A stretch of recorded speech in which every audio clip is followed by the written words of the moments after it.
오늘 계속 제일 많이 나왔던 이야기가 데이터 바우처 지원 사업인 것 같습니다. 이 차관님께서 말씀하신 걸 종합해 보면 이제는 이제 민간 주도로 이제 방향을 그쪽으로 좀 잡고 있다 보니까 예산이 이제 불가피하게 좀 줄어들 수밖에 없다라고 제가 이해를 해야 하면 됩니까? 이 차관님? 예, 올해에 비해서 내년 예산이 좀 줄어드는 좀은 아니죠. 좀 많이 줄긴 했습니다. 근데 이제 민간 주도 사업으로 가려고 방향을 이렇게 잡으신 건가요? 예, 일단 기반은 어느 정도 형성이 됐다고 저희들이 판단하고.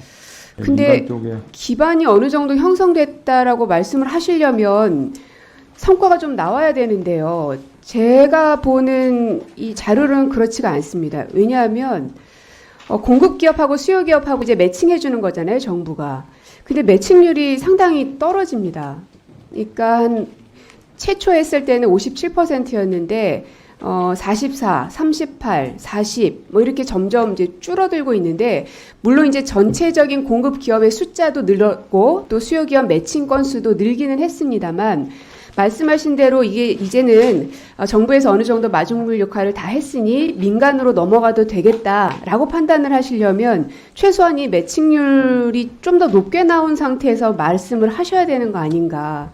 이거를 마저 다 이 성과를 만들지 못하고 그냥 넘어가려고 하는 것으로밖에는 보이지 않습니다. 매칭률 너무 떨어지는 거 아니에요? 일단 수요 기업들 숫자들이 이제 많이 증가하고 있는 측면들이 있는 것 같고요.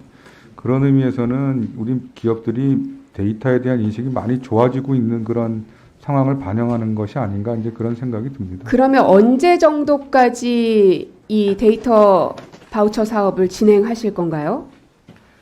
그런 로드맵도 있으십니까? 일단은 디지털 뉴딜 할 때는 이제 25년 정도까지를 종료하겠다는 의미는 아니지만 그때까지 이제 물량을 저희들이 생각을 했었는데, 한 3년 정도 이후에 조금 조정이 필요한 부분들이 있고, 내년도 사실은 근 900억 정도의 예산을 지금 정부 안으로는 담아 있기 때문에 전체적으로 보면 좀 줄기는 했지만, 그래서 업계가 우려하는 부분이 있지만 총액 베이스로는 그렇게 적은 규모는 아니다, 저희들이 이렇게 판단합니다. 그러면 어쨌든 기왕 예산이 책정되어 있는 만큼 이제 내실 있게 운영을 하셔야 되는데, 그렇게 하겠습니다. 다음 페이지를 보시면 공급 기업들이 이제 데이터를 내놓을 때는 대여섯 건 내놓는 곳도 있고 적은 곳도 있고 많은 곳도 있고 다양할 텐데요. 매칭되는 건수를 보면은 한 건인 경우의 비중이 가장 높습니다.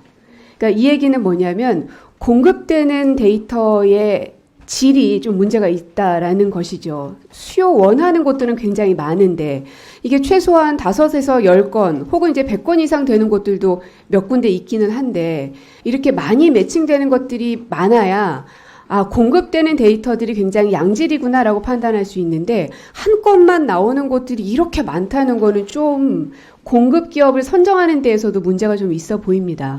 그래서 제가 보고받기로는 수요 기업에 대한 조사는 하실 거라고 얘기를 들었거든요. 예, 그렇습니다. 예. 네. 그거 결과를 좀 잘 말씀을 해주시면 좋겠고, 뿐만 아니라 공급 기업들을 어떻게 평가 항목을 조정할 것인가, 그래서 어떻게 양질의 데이터를 공급해 줄 수 있는 것인가는 어쨌든 이번 이 900억의 예산 안에서라도 좀 할 수 있도록 최선의 노력을 해주시면 좋겠습니다. 예, 그래 하겠습니다.